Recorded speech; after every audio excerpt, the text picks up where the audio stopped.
We'll start using the tag feature to create a recruit tag to hold our prospects, as well as some additional tags to hold our responses of volunteer activities. Now we'll use the voter targeting tool to populate our recruit tag with Republican supervoter prospects. Here we're going to say, get us the Republicans that voted in all 5 of the last elections, but exclude any that have a Democrat living at the household. We don't need to specify any additional group criteria here, so we'll skip this page. And then we'll add all these voters to that tag. And here in the old version it's called group, so just know that group and tag refer to the same feature, just in different versions of the program. So those voters have now been added. Now we'll add additional prospects, those being anyone that gave to a Republican candidate. So we start in our donor query tool on the contributed to page, and that's where we can filter who the contribution went to. In this case, we're going to filter to only candidates of the last 3 cycles, candidates that were Republicans. If we wanted to narrow it down to an office type, we can do that here, but in our case, we're just going to say any Republican candidate. Then we go to the contributed by filter page, and now we're going to specify only individuals, so this isn't going to include businesses or non-individuals that gave. And let's maybe put in a minimum amount that they had to give, $100. We'll leave max, and we're going to filter to only Sarasota County. So we click the refresh button and we can see it's now narrowed it down to 1,400. Output options, where we'll see our list of results. It ranks these in descending order by the amount given, and it's per address. So these are grouped per address. The matched column is how many match our criteria. The total column shows the total that address is given in our database over every record. You can click into the name and see the details of their contributions and the individual contributions. If they're matched to a voter record, you can click into that voter record. They see contact details, and down here is the list of the individual contributions. Any that are green, that means that matched our filter criteria, while the others are just additional contributions that address gave. So we can scroll down the list. Let's go a little further. You can see this color box. That gives a quick indication of where their donations went to. So in this case, they were mostly red, but they went to some green. So let's look at a different color here. Now another thing you can do here is anywhere you see the G Google icon, if you click it, it does a quick Google search for that name and city and zip. And that allows you to quickly find contact information for that donor. It's usually pretty successful. So enough with the features here. What we want it for is to add to our prospect group. So we're going to click add to group, and we're going to add to recruit, and this is going to add any of those individuals listed there that match to a voter record will now be added to our prospect tag. Now we can go check our tag and verify that it is populated with prospects from both of those pools.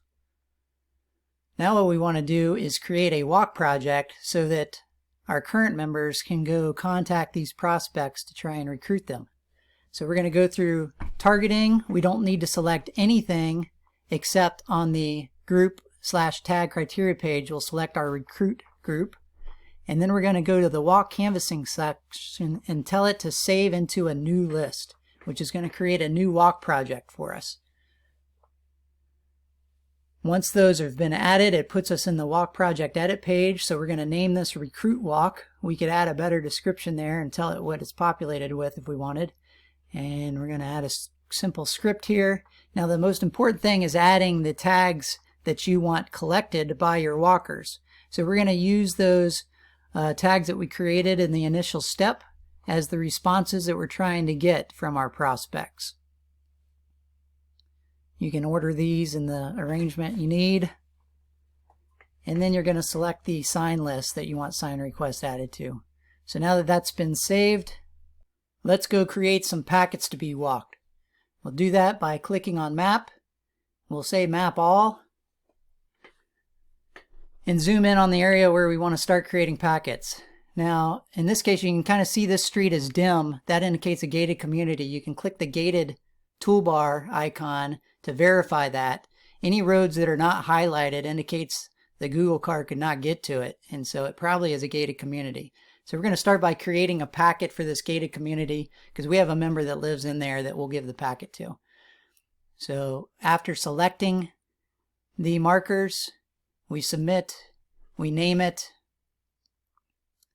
We're going to go ahead and print a walk packet so that we can just hand them the walk packet. Printed packets are always good because they're fail-safe. Even if somebody's phone loses its connection or any other technical problem, you can fall back on that printed packet. Let's move down to an area of the county that's a more common geography for the next packets. So we'll zoom out, pan. You can see as you zoom out, it clusters the markers together. Let's zoom in on this area where we can make our next packet. Now, another feature we have is in cases where it's beneficial to filter, say we want to filter to Hispanic voters that are over age 65 because we have a Spanish-speaking REC member that is going to go talk to those houses. So we filtered the markers to just those voters, and we're creating a packet here. Your packet names, you just want to give a description where you kind of know where that is without having to look at the map. You can give a better description if necessary. And again, you can print the packet, or you can just click done if you just want to assign it to somebody with the app. Now that specialty packet is created, let's clear the filter so that we can create more packets in this area. We're going to filter it to just as precinct 313. That's a new feature in this mapping tool. And you can also see that as we create this new packet, it does not include the markers that we already included in that specialty packet. So we'll name this another packet, precinct 313 West, and submit it.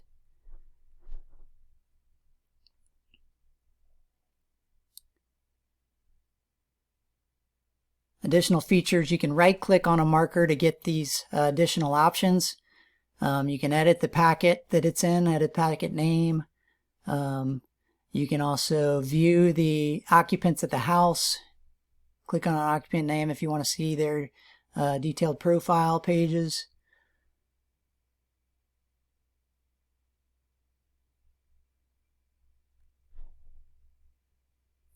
And let's go back to showing all of the markers again since we still have it pre-filtered to 313, and there they all are.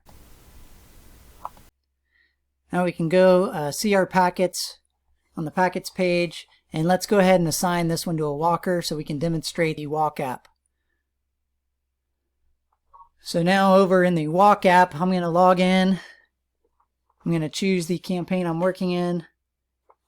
And when I go to the walk feature, I can go into my assigned walk packets, and this is the one that was assigned to me. So I'm going to open up the map view. It's going to show me the area I'm going to walk in. Now you can click the location feature to show your location. I'll zoom in where you are. In my case, it's not very useful since I'm not in the area where I'm supposedly walking. So let me zoom back in here. As you walk the houses, you tap the marker you're at, then tap the address to bring up the detailed members, then click the survey icon of the member you're speaking to, and indicate their responses with your tags. If you want to see the details of that person and you have an internet connection, you can click into the magnifying glass to see their full profile. That only works if you have an internet connection. If you're walking offline, the other features will work. This is designed to work offline, but you can't see their details. So once you complete that house, you exit. It updates the icon to indicate it was walked, and you just go to the next house and repeat this process. Let's indicate that they also requested a yard sign because we're going to demonstrate that feature next. If they are volunteering for something, you will want to get their contact information, their phone number and email address, which you can put in there. Let's do one more here. Now, if you're walking with a team and somebody else is also working this packet, you can click that synchronize button, and that'll force an update back to the server to keep you in sync with the person you're walking with. Here we're going to add a note regarding the sign delivery so that can be demonstrated.